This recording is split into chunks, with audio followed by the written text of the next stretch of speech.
Assalamualaikum warahmatullahi wabarakatuh. Pada kesempatan kali ini, aku dan teman-temanku akan mereview sebuah buku yang berjudul Buya Hamka, karya dari Ahmad Fuadi. Hamka adalah salah satu tokoh nasional yang sudah tidak asing. Namanya sering disandingkan dengan dakwah Islam. Kita mengenal Hamka lewat novel roman karyanya, seperti Di Bawah Lindungan Ka'bah ataupun Tenggelamnya Kapal Van der Wijk. Dalam ranah politik, sering diceritakan ketika Hamka menjadi imam sholat jenazah Soekarno. Meskipun mereka beberapa kali berseberangan dalam politik yang sempat melemparkan Hamka dalam tahanan selama lebih dari 2 tahun. Aku sudah sering mendengar tentang Hamka ataupun tentang karyanya, tapi aku belum pernah membaca satu pun karya beliau.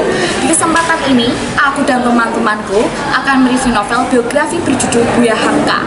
Buku tersebut adalah karya Ahmad Fuadi yang merupakan salah satu pengarang favorit di Indonesia. Beliau juga penulis dari trilogi 5 Menara dan juga novel biografi berjudul Merdeka Dalam Hati. Buku Buya Hamka sendiri diterbitkan oleh Falco Publish di penghujung 2021, memiliki jumlah halaman yaitu 376 halaman. Tahap pertama yaitu di mana Hamka mencari jati diri. Dimulai saat beliau lahir sampai pulang naik haji.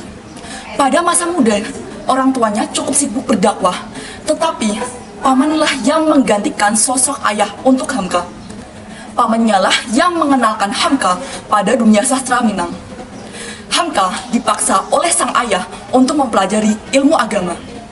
Akan tetapi, ia lebih minat di sastra dan pidato. Apalagi ayahnya menikah kembali setelah bercerai dengan ibunya. Disitulah sosok panutan Hamka telah hilang.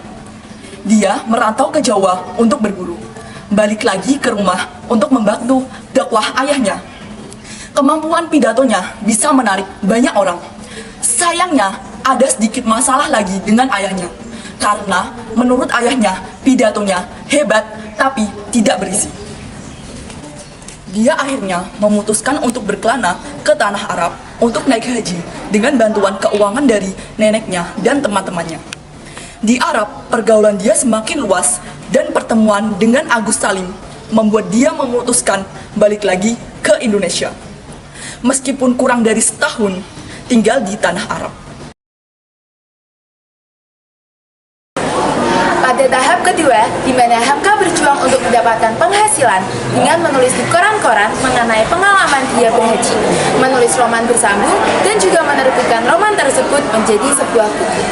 Pada akhirnya, dia menjadi pemimpin redaksi pedoman masyarakat yang dia besarkan dari majalah dengan oplah kecil sampai menjadi majalah oplah yang cukup besar. Sayangnya, Jepang datang dan membuat majalah ini gulung tikar. Setelah perjalanan Hamka selama masa penjajahan dan masa revolusi, ketika itulah Jepang tahu bahwa dia adalah sosok yang kuat dan vokal tanpa takut. Disitulah Jepang mengangkat dia menjadi penasihatnya.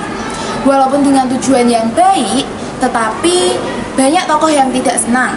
Sehingga dia diturunkan sebagai ketua pengurus Muhammadiyah Medan setelah masa penjajahan dan Jepang hengkang.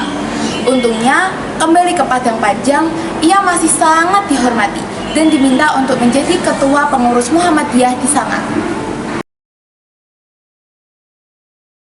Tahap ketiga yaitu pada tahun 50-an, politik Indonesia cukup bergejolak dan PKI merupakan salah satu partai yang mendominasi. Partai ini cukup dekat dengan Soekarno. Hamka sering mengkritik Soekarno lewat pidatonya. Puncaknya adalah ketika dia memuat tulisan pedas dari Bung Hatta yang dalam majalah Panjimas yang berjudul Demokrasi Kita. Hal ini membuat majalah ini dibredel. Hamka akhirnya fokus untuk kegiatan dakwah dan pendidikan di Masjid Al-Azhar.